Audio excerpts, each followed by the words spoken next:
नमस्कार। आज के इस लेक्चर में हम सॉल्व प्रॉब्लम पर विचार कर रहे हैं, जिसके अंतर्गत हम यह सिद्ध करेंगे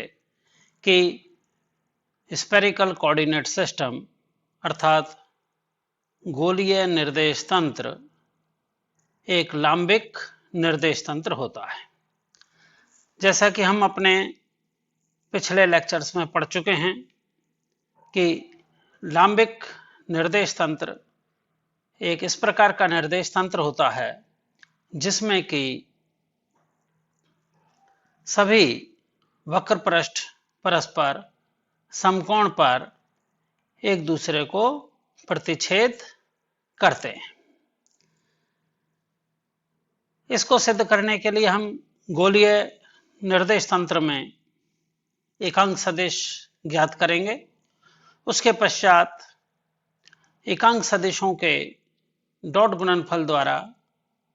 हम उनका मान शून्य प्राप्त करेंगे, क्योंकि हम वेक्टर एनालिसिस में जानते हैं कि जब भी कोई दो सदिश यदि एक दूसरे के अवलंबित होते हैं तो उनका अदिश गुणनफल या डॉट गुणनफल शून्य होता है। इसी प्रॉपर्टी का उपयोग आज हम अपने इस सॉल्व प्रॉब्लम को सिद्ध करने में करेंगे। जैसा कि हम लेक्चर 8 के अंतर्गत पढ़ चुके हैं कि गोलीय निर्देश तंत्र में तथा कार्तीय निर्देश तंत्रों x, y, z के अंतर्गत परस्पर रूपांतरण समीकरण x इक्वल टू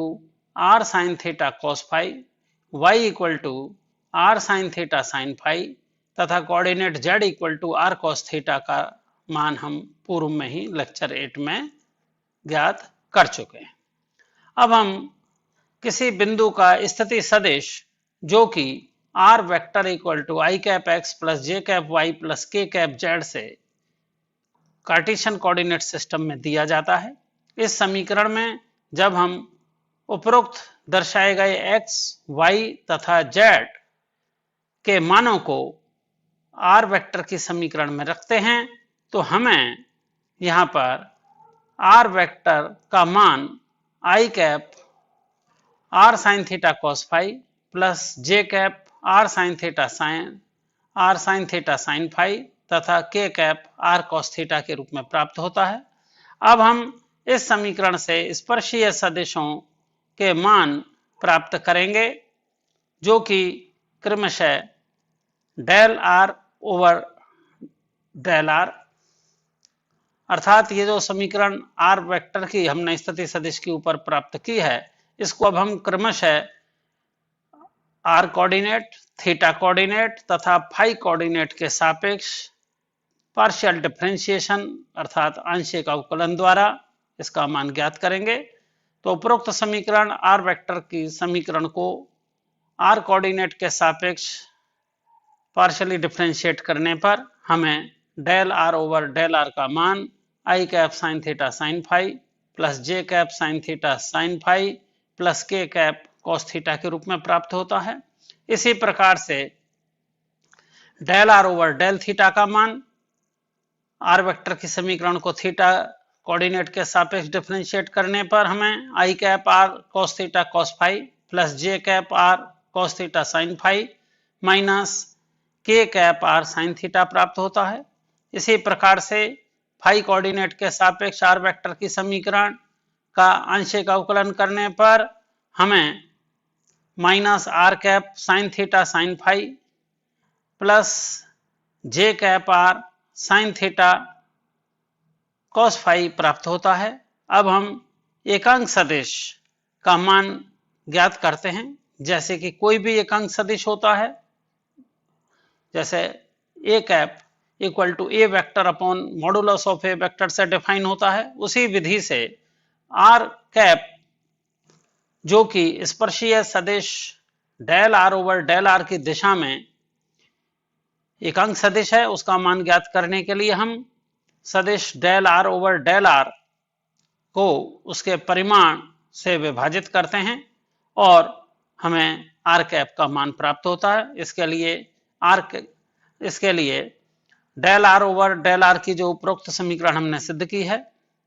और उसी का परिमाण हम इसके डिनोमिनेटर में रखते हैं और इसे हल करने पर हमें यह समीकरण 1 के रूप में यूनिट वेक्टर आर वेक्टर के रूप में प्राप्त होता है, जो कि I cap sine theta cos phi plus J cap sine theta sine phi plus के कैप कॉस थीटा के रूप में समीकरण 1 में व्यक्त किया गया है। इसी प्रकार से जब हम दूसरा यूनिट वेक्टर थीटा कैप निकालते हैं, जो कि फिर से उसी परिभाषा से del are over del theta और इसके परिमाण से दिया जाएगा। Del are over del theta का मान हम पूर्व में ही ज्ञात कर चुके हैं और इसके परिमाण से जब हम इसे विभाजित करते हैं तो समीकरण 2 में दर्शाए अनुसार हमें यूनिट वेक्टर थीटा कैप का मान प्राप्त होता है, जो कि I cap cos theta cos phi plus J cap cos theta sine phi minus K cap sine theta के द्वारा दिया गया है तथा तीसरे एकांक सदिश फाई कैप का मान इसी प्रकार से del are over del phi और इसके परिमाण द्वारा हम प्राप्त करते हैं और यह हमें समीकरण 3 में दर्शाए गए मान के रूप में समीकरण से प्राप्त होता है, जो कि phi cap equal to minus i cap sine phi plus J cap cos phi के रूप में है। अब हम जो समीकरण 1, 2 और 3 हमने यूनिट वेक्टर्स की प्राप्त की हैं, हम इनका क्रमशः एक दूसरे के साथ डॉट प्रोडक्ट निकालेंगे। इस प्रकार हम सर्वप्रथम समीकरण 1 व 2 का अदिश गुणनफल या डॉट प्रोडक्ट लेते हैं, जो कि हमें r cap dot phi cap के रूप में प्राप्त होता है और जब हम इसे समीकरण 1 और 2 से मान रखने के पश्चात डॉट गुणनफल लेते हैं एकांक सदिशों का, जिसमें कि हम I cap dot I cap equal to 1, J cap dot J cap equal to 1, K cap dot K cap equal to 1 तथा दो भिन्न एकांक सदिशों के मान शून्य लेकर अर्थात आई वेक्टर डॉट जे कैप या जे कैप डॉट के कैप व के कैप डॉट आई कैप के मान शून्य लेकर इस प्रॉपर्टीज को यूज करके ज्ञात करते हैं, तो हमें r cap dot theta cap का मान शून्य प्राप्त होता है, जिससे यह सिद्ध होता है कि यूनिट वेक्टर आर कैप और थीटा कैप परस्पर अभिलंब दिशाओं में होते हैं। इसी प्रकार से जब हम समीकरण 1 व 3 में यूनिट वेक्टर्स का डॉट प्रोडक्ट निकालते हैं तो हमें r cap dot phi cap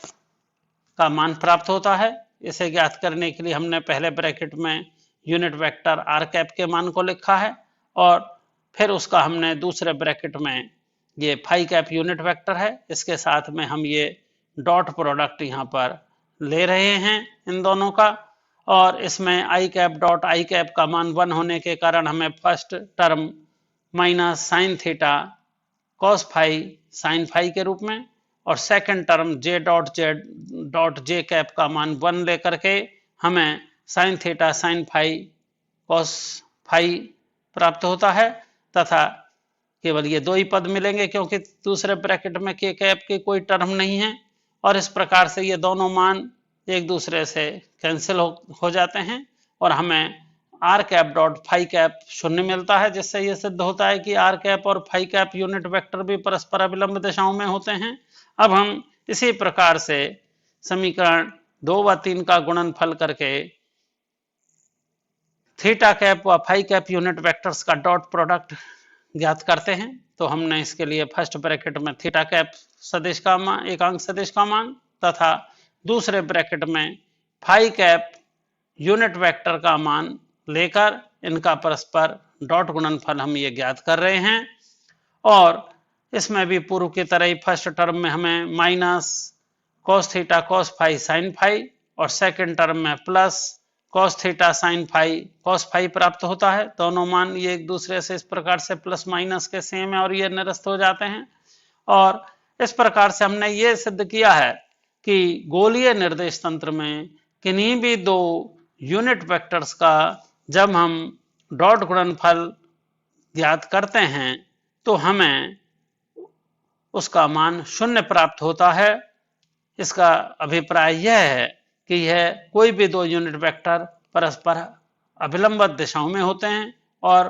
गोलीय निर्देश तंत्र में जो वक्र पृष्ठ होते हैं वह परस्पर अभिलंबवत एक दूसरे को प्रतिच्छेद करते हैं या इंटरसेक्ट करते हैं। इस प्रकार से इस न्यूमेरिकल प्रॉब्लम द्वारा यह सिद्ध होता है कि गोलीय निर्देश तंत्र एक लांबिक निर्देश तंत्र होता है। धन्यवाद।